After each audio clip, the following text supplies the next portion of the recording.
قرآن کریم کی ایک آیت، جس آیت میں اللہ سبحانہ و تعالی نے انسانوں سے فرمایا کہ میں نے آپ کو خرید لیا ہے۔ کیا کیا ہے؟ خرید لیا ہے۔ اس بات کو اس مثال سے سمجھیے، جیسے ہم کسی دکان پہ جاتے ہیں، جب دکان پہ جاتے ہیں تو اس دکان سے ہم نے کسی سامان کو خریدنے کے بعد وہ مالک کو ہم پیسے دے دیتے ہیں۔ ہم کسی دکان کے مالک بنے ہوئے، اور کوئی کسٹمر آتا ہے اور ہم سے مثال کے طور پر ایک جوتا خریدا، ایک پیئر آف شوز جو ہے، جوتا ایک جوڑا خریدا، اور اس کی قیمت ہے 6,000 روپے۔ کتنی قیمت ہے؟ 6,000 روپے قیمت ہے، اور ہم نے اس کو دے دیا 6,000 روپے قیمت ہم نے اس کو دے دیا ہے۔ اب قیمت دینے کے بعد وہ مالک جو ہے ہمیں سامان نہیں دے رہا۔ کیا نہیں دے رہا؟ سامان نہیں۔ جیسے مثال ہم نے جیسے ہم نے جوتا خرید لیا، جوتا خریدا ہے 6,000 روپے ہم نے پے کر دیا، اب وہ مالک کہتا ہے ہم تمہیں جوتا نہیں دیں گے۔ تو بتائیے اس مالک کے ساتھ ہم کیا کریں گے؟ بھائی ماریں گے، پیٹیں گے، یا کیس کریں گے، کچھ بھی کر سکتے ہیں ہم، بھائی کہ تم میرا بل بنا چکے ہو، تم نے 6,000 روپے میرے جوتے کے میں نے جو خریدا اس کا تم لے چکے ہو، پھر تم مجھے سامان کیوں نہیں دے رہے ہو؟ آدمی بھی اس کو بیوقوف کہے گا یا اس کو مارے گا، بھائی اس کا سامان اس کو دو، تم کو اس جوتے کو اس نے تو خرید لیا ہے، اب تم اس کے حوالے کیوں نہیں کرتے؟ مالک کو جس نے خریدا اس کو دیتے کیوں نہیں؟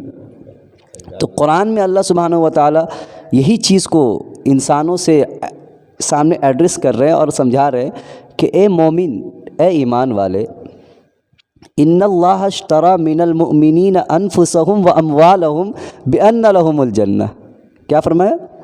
ان اللہ اشتری من المؤمنین انفسهم واموالهم بان لهم الجنہ، کہ ہم نے مومن کو خرید لیا ہے۔ کیا کیا؟ خرید لیا۔ اب دیکھیے، اللہ نے مومن کو خریدا ہے، انفسہم اس کو بھی خرید لیا، یعنی اس کی پوری زندگی کو اللہ نے خرید لیا ہے، واموالہم اور اس کے مالوں کو بھی خرید لیا۔ اس کو تو خریدا ساتھ ساتھ اس کے مال کو بھی خریدا ہے، اور اس کی قیمت کیا اللہ نے لگائی ہے اس کو سنیے۔ اس کی قیمت اللہ نے لگایا ہے، اس کی قیمت یہ لگائی اللہ نے بِأَنَّ لَهُمُ الْجَنَّةِ، کہ ہم نے مومن کے مال کو، خود مومن کو، اس کی زندگی کو ہم نے جنت کے عوض میں خرید لیا ہے۔ اب بتائیے کہ اللہ نے ہمارے مال کو بھی جنت کے عوض خرید لیا ہے، ہمیں خود ہماری ذات کو اللہ نے جنت کے عوض خرید لیا ہے، بتائیے ہم اپنے مالک یعنی خدا جو ہمارا پروردگار ہے اس کو ہم نے اس کے حوالے کیا کہ نہیں کیا؟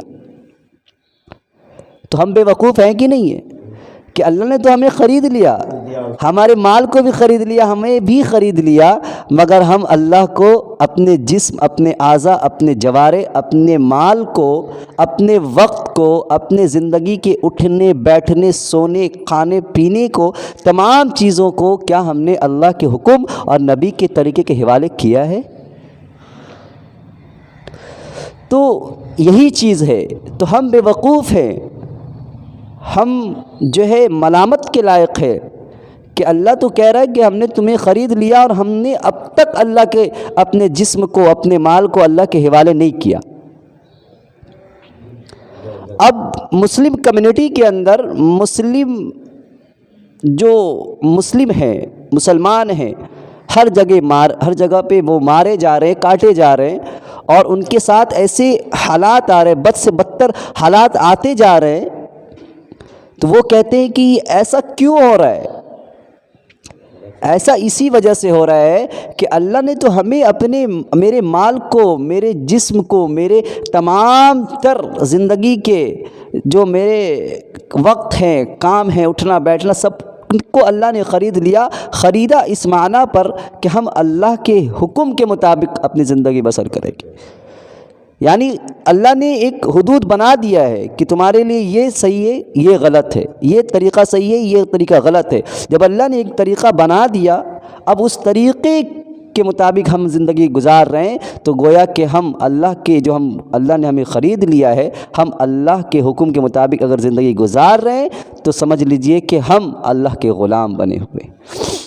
اب جو جتنے یہ پرابلمس کریٹ ہو رہے ہیں مسلم کمیونٹی کے اندر، اس کی واحد وجہ یہی ہے کہ ہم نے اپنے آپ کو اللہ کے حکم اور نبی کے طریقے پر ہم اپنی زندگی کو نہ لے جا سکے۔ تعجب ہمیں اس بات پر نہیں ہے، اور اس بات پہ تعجب ہمیں نہیں ہونی چاہیے کہ ہم پر عذاب کیوں آ رہا ہے، ہم پریشان حال کیوں بنے ہوئے۔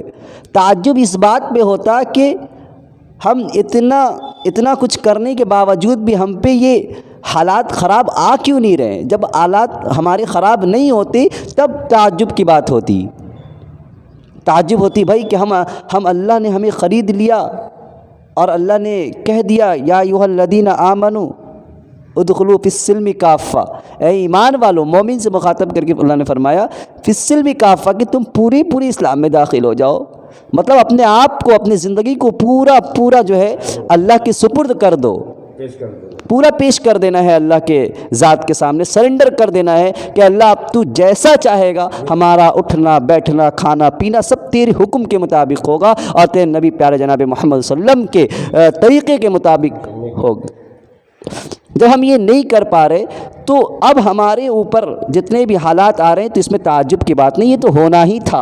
اگر ہمارے اوپر حالات نہیں آتے تو تعجب کی بات تھی کہ ہم نے تو اللہ کو اپنا مال، اپنی زندگی ہم نے سپرد نہیں کیا، اور ہم پورے اسلام میں داخل بھی نہیں ہوئے۔ اسلام کے اندر داخل ہونے کا مطلب یہ ہے کہ ہم اپنے معاملات کو، اپنے معاشرت کو، اپنے اخلاق کو، اپنے عقائد کو، اپنی عبادات کو اللہ کے حکم کے مطابق اور جناب محمد صلی اللہ علیہ وسلم کے طریقے کے مطابق ہم تمام اسلام کے جتنے شعبے ہیں، جتنے اس کے درجات ہیں، جتنے اس کے سیکٹر ہیں، اس میں ہمیں تمام کے تمام میں ہمیں آنا پڑے گا۔ ایسا نہیں کہ عبادت میں تو ہم اللہ کے سامنے خوب رو کر عبادت کرتے ہیں مگر معاملات میں ہم فیل ہیں، معاشرت میں فیل، اخلاقیات میں فیل، تمام تر اور جو شعبے جات ہیں اس میں ہم فیل ہیں، اور ہم یہ دعویٰ کرتے ہیں کہ ہم مسلمان ہیں، اور ہمارے حالات ایسے کیوں آ رہے ہیں۔ تو اللہ سے دعا ہے کہ اللہ تعالی ہمیں کہنے سننے پہ عمل کی توفیق عطا فرمائے، اور اپنی زندگی، اپنے مال کو 100% اللہ اور اللہ کے نبی کے طریقے